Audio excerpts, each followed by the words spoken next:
Hey guys, it's Rory here, and today I just want to show you how to create a basic level entry budget worksheet on Excel. This is a great tool to use for saving up for things, and I just wanted to demonstrate to you guys how I might use this program in order to assist me in saving up for my goals. Alright, I'm going to jump straight into it here, and we're just going to create a budget.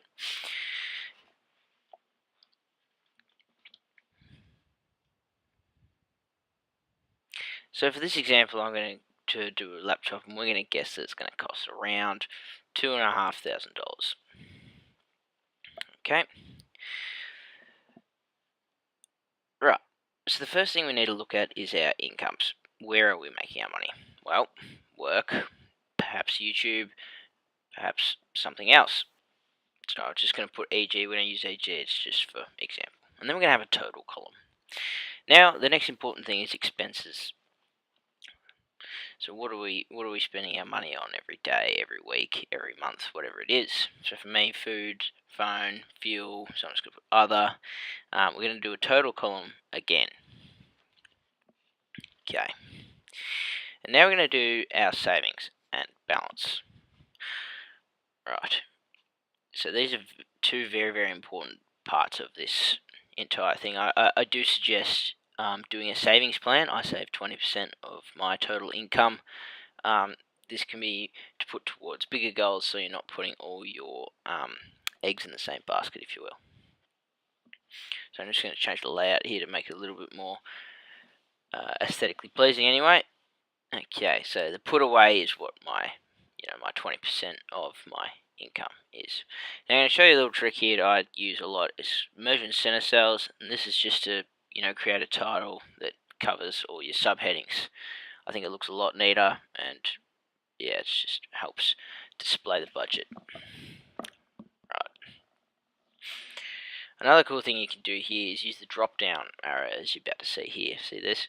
So you just use the drop down box and it pretty much copies whatever you've already formatted in and moves it along the whole way. So let's just guess that I earn $1,000 at work every 2 weeks. Okay, I get paid on a fortnightly basis, so we're just going to put that. Yours is different, edit it in different. Right, for YouTube, okay, I made $5 revenue. Maybe I didn't, maybe I earned $0. We're just going to put it in, doesn't matter. It's just for the example's case. This column could be anything else. You might have done a job for cash, you might have found $50, who knows. So I'm just going to put that in there. And then just to keep it all consistent, we're just going to add in our $0 values. And done. Okay, now the first formula. So using our FX bar up the top, we press equals sum, and there you go, and then you click on what you want. So right here I'm doing a total of my income, so click, plus, click, plus, click, plus, done. Very, very, very simple.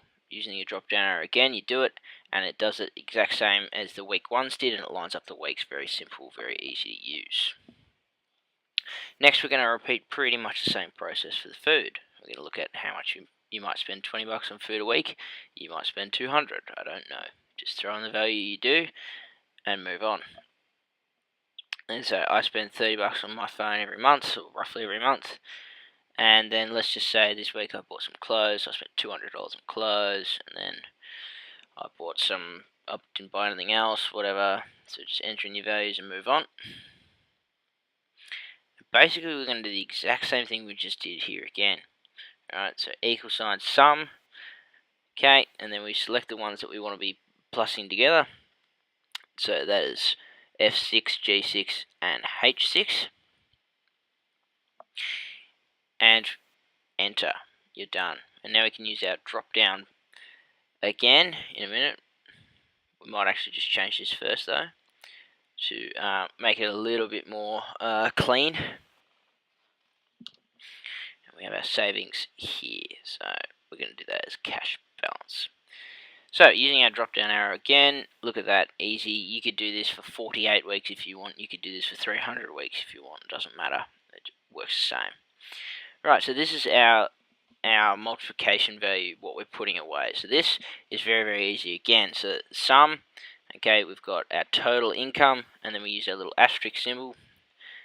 and off we go. So times 0.2 because I'm saving 20%. Bang. So put away that week. I put $205 away that week. The next week I put $1 away. Obviously that will change depending what you earn and stuff, so there's no real need for that, but anyway. And then our balance is our total earnings minus our total expenditures minus what we put away. This is our cash balance, not our total balance. Our total balance would include what we're saving, but for the budget's sake, because we're aiming to buy something and we won't actually use those savings, that's how it'll look. Now, what I'm about to do here might be a little bit more complicated, but not really. What I'm about to do is have a running balance rather than just a weekly balance. So for this, you have to edit in a little bit. So you can see me here trying to remember what to do. But basically, you insert the one above, right? You get the plus symbol, and then you have to make sure you put your brackets around. So I've gone off on a little tangent here, don't worry about that. We're going to backspace that and put our brackets in.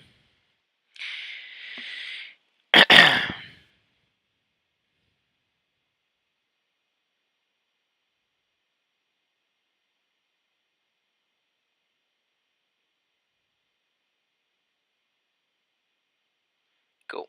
Now a little warning's popped up, and it's just because you've changed a formula in a string of formula that is already done. So that's no big issue there. You can see it goes away after I continue to do it here.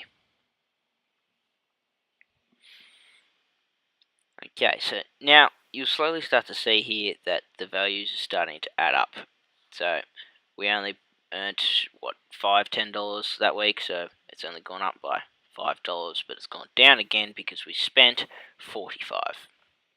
So it's just called a running balance, and it's really handy to see how much money you have, and you can compare it to your account, because you might have direct debits that you may not even be aware of, so it's really handy to see exactly where your money is going and where it's been. And we'll continue to do that. Unfortunately, this is the most lengthy of the processes. I'm sure there's a quicker way to do it. As I said at the start, I'm no expert, I'm just having a go. But I'm trying to share my knowledge here and help out a few people. So, as you can see, at the end of 6 weeks, earning what we're earning, we have $2,088.20 in total. We have also saved about $608, so that's pretty good. It's important to save as well. Now, what we're going to do here is we're going to do our cost and to go, which you can see at the very top. This, for me, is really important when you have an extremely lengthy budget. It keeps everything in perspective, really easy to read and see. Even in a smaller one, it still makes it easy to see. So all we're going to do is the sum of the cost, take away what you've earned at the end of that 6 weeks. Very, very easy. So we've got $311 to go. Right. Now, you don't have to do this, but for me it makes it a lot easier to see and navigate my way through the budget of exactly where I go. Income is green for me, green is good for me, so that's all my money and my totals, and then expenses are going to be in red because red bad. However, they don't have the shades of red, so I like to choose the shades of red to match the theme. So we go for a darker red and then a lighter red. It just makes everything easier to see and read.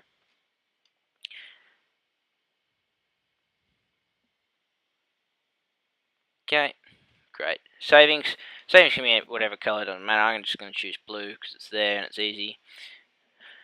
Right, and now the only thing is with the addition of colour, it kind of makes it hard to read. So what we're going to do is we're going to black everything out here.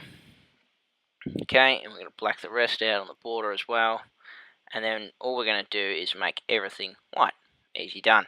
And now to make the columns a lot easier to see, we're just going to highlight them white as well. You can change the colour, you can make them yellow and red or whatever you want if that's what you want. However, this seems to work for me. Okay guys, that is just about it for the budget. I hope you enjoyed that. If you found it beneficial, leave a like. Thank you.